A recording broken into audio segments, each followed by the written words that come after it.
So, Man of Steel came out a couple weekends ago, and I read a really interesting article, Bob. It was on CNN, I think, or Time, and they were talking about how the people that produce Man of Steel have been providing resources to churches and to pastors to use clips from Man of Steel and studies and things like that. Because there's some, in their perception, at least, Christian parallels. So I'm kind of curious, not only family friendliness, but what you saw as far as the values portrayed in this movie.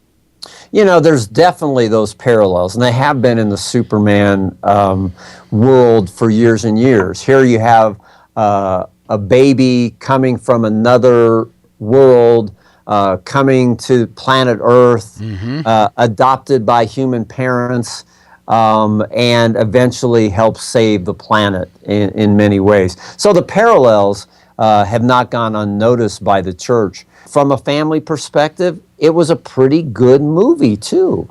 I gave it a 3.5 out of 5.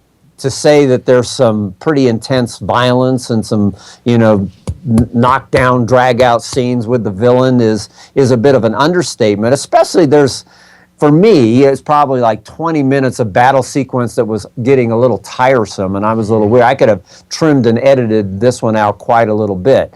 One thing about Superman compared to some of the other superheroes for me is that he's a man of integrity. He's a man of character. He's somebody I can really root for.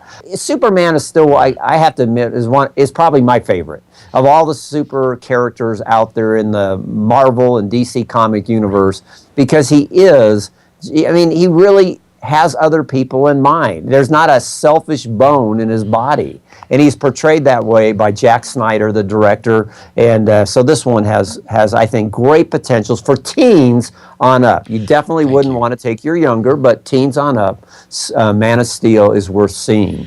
Well, and I was going to ask you that too, because I remember as a little boy, Bob, the first Superman movie, Clark Kent, all the cartoons. Superman was an accessible hero for me as a little 7-8-year-old boy. And so because I have an 8-year-old son, I was going to ask you, would this be an appropriate movie to take my 8-year-old boy to? But you just answered that. Not so much. Not yet. Yeah, I would say give it 4 years. You'll be looking for something to rent when he turns 12, and you'll be like, 4 years ago, Man of Steel. We're going to rent that one. Yeah. Cool. A movie that came out last weekend that, from what I can tell, has already exploded. And I've already heard some good news about it. Monsters U, or Monsters University. It's like the prequel, really, to Monsters, Inc. It's the prequel. What we find out in this film is how Mike's the one-eyed guy, and Sully, kind of the gorilla, blue and pink, gorilla-ish looking monster. I mean, he doesn't really look like a gorilla, but closer to describe him.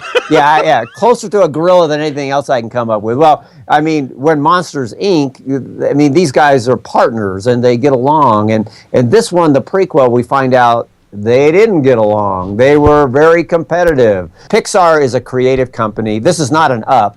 Up is still my favorite Pixar film. But it is a film that if I had kids that were your age kids, young kids again, I would feel very comfortable taking them to Monsters University.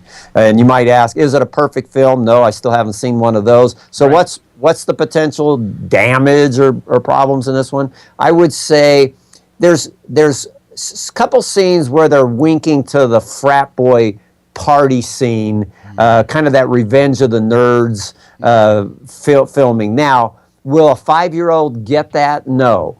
But some of your older kids might. So it's probably, if you're taking an older kid, you might want to have a conversation with it. I could have done without it. It's definitely not a deal breaker. It's not it's not that severe that you could say, oh, okay, forget it. No, you go, and if you need to talk through it because you have some older kids that are, they're in on the joke, if you will, right. I think it's worth talking about. Last quick thing here. People want to beat the heat this weekend and don't have the money for a movie. Do you have a recommendation or two for a great at-home? Oh, boy. I am such a fan of Boy in the Striped Pajamas, Miss Potter. I really, really like Akeelah and the Bee. If our viewers have never seen that film, it's about a spelling bee competition of all things, and I like that film. So those are 3 titles off the top. Oh, And here's one from the 60s. The Uh-oh. Russians are coming. Okay. The Russians are coming, and Alan Arkin, and it's a Cold War film. So okay, you have to realize there was a time in history we were worried about the Russians actually showing up on our shores. If you can realize that part of the premise, the rest of it, it's a great little comedy, and one of my favorite films. So Cool. All right. Well, thank you. It's good to see you again, and look forward to next week.